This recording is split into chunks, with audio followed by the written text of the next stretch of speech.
Hola amigos de YouTube, este es un nuevo video para el canal. El día de hoy les traemos un podcast llamado Ternurines Pedagogos en busca de la economía, representado por Anita, Dani y Jimena. Resolveremos sus dudas que nos dejaron en los comentarios. Bueno, para empezar este podcast me gustaría mucho, Anita, que me explicaras por qué para ti es importante la economía fundamentalmente.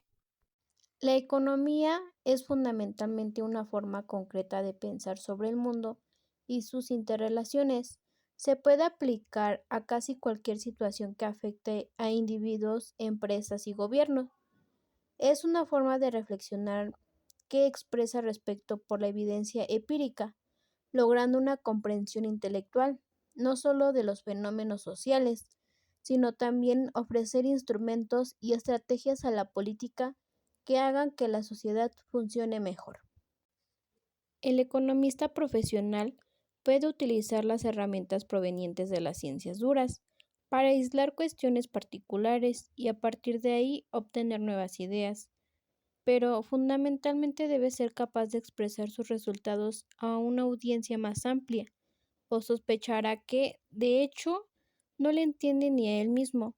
Los economistas deben asumir que la economía es una ciencia social, cuyas conclusiones tienen un sentido social.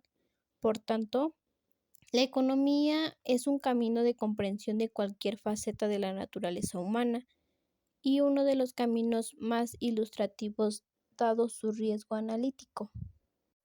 Oye, Anita, ese tema está muy interesante. ¿Me podrías explicar también los orígenes y qué enfoques tiene esta economía?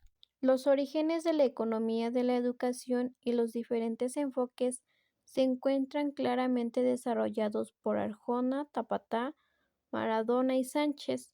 Los mismos afirman que aunque ya en las ideas de Adam Smith y Alfred Marshall figuraba la educación como forma fundamental de inversión capital humano, no fue así hasta los 60, cuando la ciencia económica comenzó a formalizar modelos concretos acerca del impacto de la educación en la productividad, los ingresos laborales y el crecimiento de los países. El punto de partida formal lo dieron los estudios e investigaciones de Schultz, 1961, Denison, 1962, y Baker, en sus teorías del capital humano y la función de producción en educación. Desde esa época hasta nuestros días, el desarrollo de la economía de la educación ha pasado por periodos de escepticismo y desilusión, generando gran controversia. Los 70 se caracterizaron por ser una época revisionista, donde la investigación enfatizó la teoría del credencialismo, cuya esencia es contraria al enfoque del capital humano. Por su parte, el estancamiento de la década de los 80 fue un entorno propicio para profundizar el escepticismo por parte de los economistas respecto al efectivo potencial de la educación. Mientras que en los 90 se dio el intento más estructurado de transformación del sistema educativo argentino de las últimas décadas. El Programa de las Naciones Unidas para el Desarrollo, a través del Informe del Desarrollo Humano 2000, nos muestra que Argentina para el año 1999 ocupaba el lugar 34 del ranking de países desarrollados y encabezaba el de los países latinoamericanos, siendo los indicadores que la llevaron a ese lugar de esperanza de vida, 74 años. La tasa de alfabetización de adultos, 97%. Lo que me dices sobre este tema no lo había la verdad pensado, pero me gustaría saber tu opinión sobre este tema, Anita. La mayoría de la gente quiere que se elimine la explotación laboral, pero también quiere que su ropa o sus autos sean lo más barato posible, o la discusión entre la incorporación de capital físico y tecnológico, el cual afecta el premio salarial a través de dos canales. El primero, que es el capital físico, suele ser complementario de la mano de obra calificada y no calificada. De hecho, esta suele ser reemplazada. En el segundo canal, las innovaciones tecnológicas también suelen venir sesgadas hacia la mano de obra calificada. Por ejemplos claros de estos fenómenos han sido demostraciones en numerosos estudios. Uno de ellos se argumenta que el aumento relativo de trabajadores con niveles educativos altos llevó a que nuevas maquinarias y tecnologías tengan un sesgo a favor de trabajadores capacitados. En estos debates, la economía se vuelve esencial en la política gubernamental, en el cual otra cuestión de la actualidad es la educación y su socio inevitable. Mi proyecto educativo es muy ambicioso y tiene que ver con el fortalecimiento de la educación pública. La educación particular está permitida y estamos totalmente de acuerdo, pero la educación particular es para quien la pueda pagar. La obligación del Estado es la educación pública. Desde la educación inicial, que no le llamo yo estancias infantiles o guarderías, porque las guarderías pues quedan en el pasado, porque no se trata de guardar a los bebés o a los... Y bueno, hablemos sobre la eficiencia en la educación, que esta se refiere a la relación entre los insumos, ya son como fondos, tiempo, esfuerzo y los resultados educativos. Esto busca la eficiencia, implica maximizar la calidad y cantidad de la educación con estos recursos disponibles. También la eficiencia no debe perseguirse a expensas de la equidad, la cual también una consideración central de la economía en esta educación. La equidad significa asegurar que todos los individuos, independientemente de su origen, la circunstancia que tengan, el acceso a pues la educación de calidad. Realmente en la práctica es lograr un equilibrio entre la eficiencia y la equidad. La verdad es un desafío constante para estos formuladores de políticas.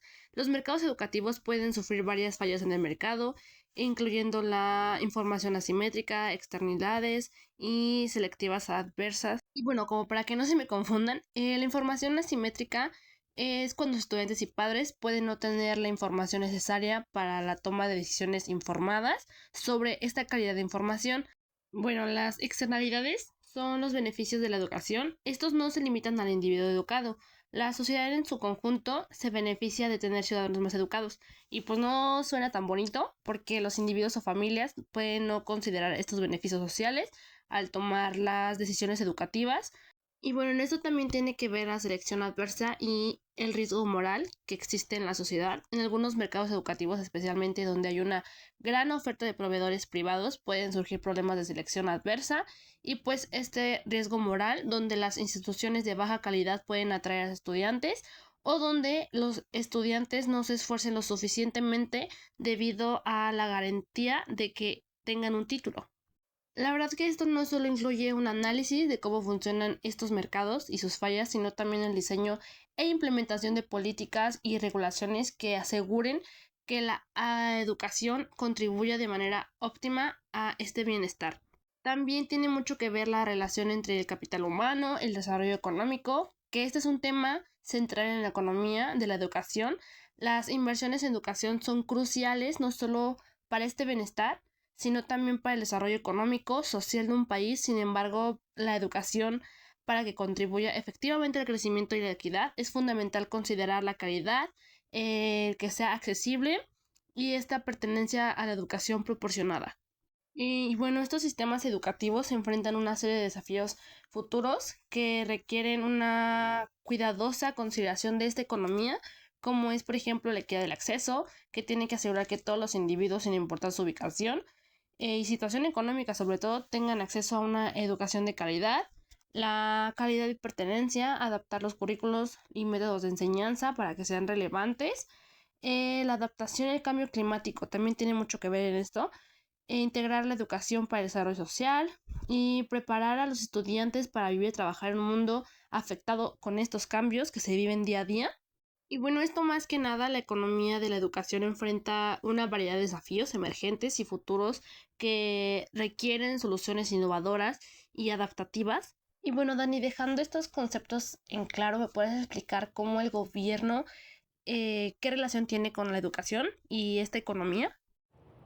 En relación con la economía de la educación y política pública, es determinante el rol de los gobiernos y las políticas desplegadas. Su inversión se justifica en la educación por varias razones: asegurar acceso equitativo, corregir fallas del mercado, promover cohesión social y garantizar un mínimo estándar de calidad de la educación. Las responsabilidades gubernamentales incluyen financiamiento, regulación, establecimiento de los estándares de calidad y, en muchos casos, la provisión de recursos educativos.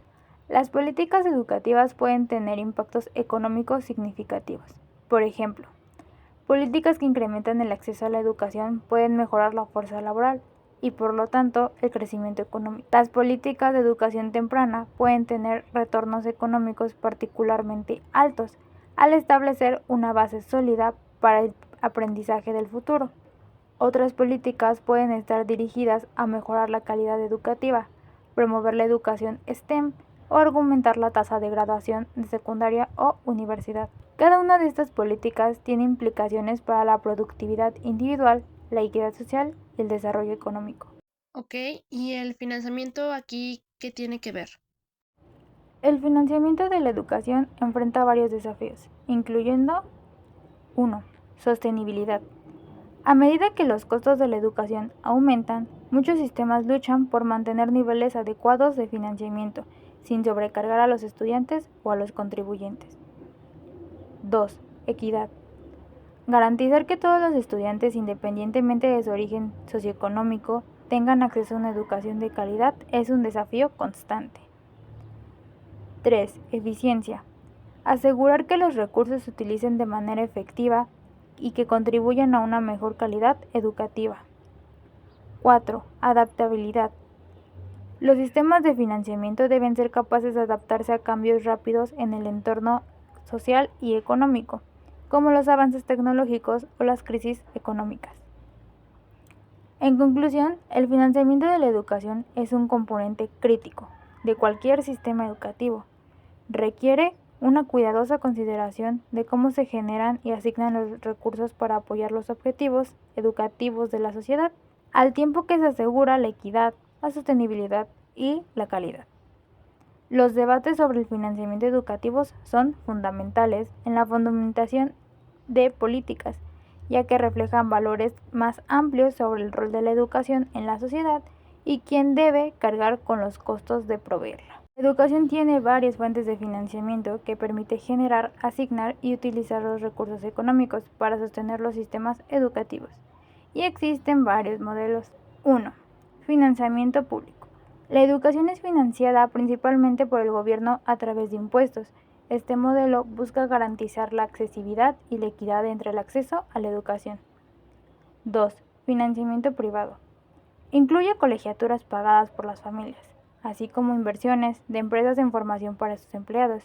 Puede conducir a su mayor diversidad y especialización de ofertas educativas. 3.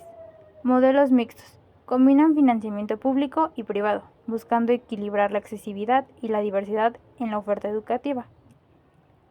Los sistemas de financiamiento varían ampliamente entre países. Por ejemplo, en algunos países nórdicos, la educación es casi completamente financiada por el Estado, reflejando un fuerte compromiso por la equidad y la accesibilidad. En contraste, en algunos países anglosajones hay una mayor proporción de financiamiento privado, particularmente en la educación superior. Estas diferencias reflejan variaciones entre las prioridades políticas, la estructura económica y los valores culturales. Ok, entonces supongo que también tiene que ver las reformas educativas. ¿También nos podrías explicar más a detalle esto, por favor? Diversas reformas educativas han demostrado ser exitosas en diferentes contextos y sus lecciones pueden ser Write a valiosas. number Por ejemplo, between Más común 1. de las personas que quieren la Reformas en libertad Finlandia. financiera. Las possible for reformas you to save educativas en money. You can Finlandia live en las 100k, últimas you may décadas han invest the resultado remaining. uno de los sistemas educativos más exitosos del mundo, garantizado por un alto desempeño y equidad. Una lección clave es la importancia de un cuerpo docente altamente capacitado y respetado. 2. Reformas en Corea del Sur.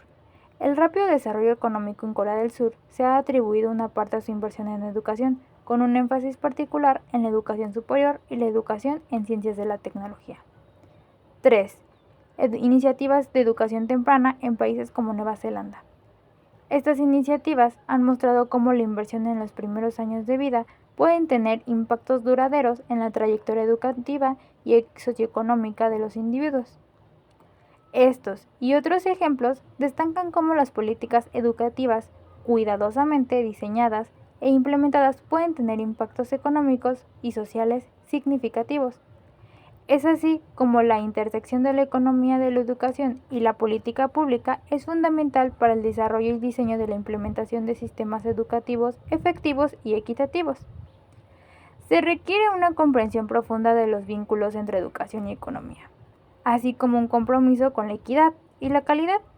Las políticas educativas bien diseñadas pueden tener impactos profundos y duraderos en el bienestar económico, social de una nación. Es necesario describir los mercados educativos y eficiencia. Los mercados educativos se refieren al entorno en el que se ofrecen demanda y servicios educativos. A diferencia de los mercados de bienes y servicios típicos, los mercados educativos presentan características particulares debido a la naturaleza del servicio público, que es a menudo visto como un bien público y tiene externalidades positivas significativas. En muchos casos, en el mercado es altamente regulado o incluso proporcionado por el Estado para asegurar el acceso y la equidad. Sin embargo, también exigen segmentos de mercado donde los proveedores privados juegan un papel importante, especialmente en la educación. Ok, espero que les haya gustado mucho este podcast. Nuestras conclusiones son que la economía de la educación ofrece perspectivas valiosas sobre cómo los individuos y esta sociedad invierten en educación y cómo estos esfuerzos impactan en el desarrollo económico,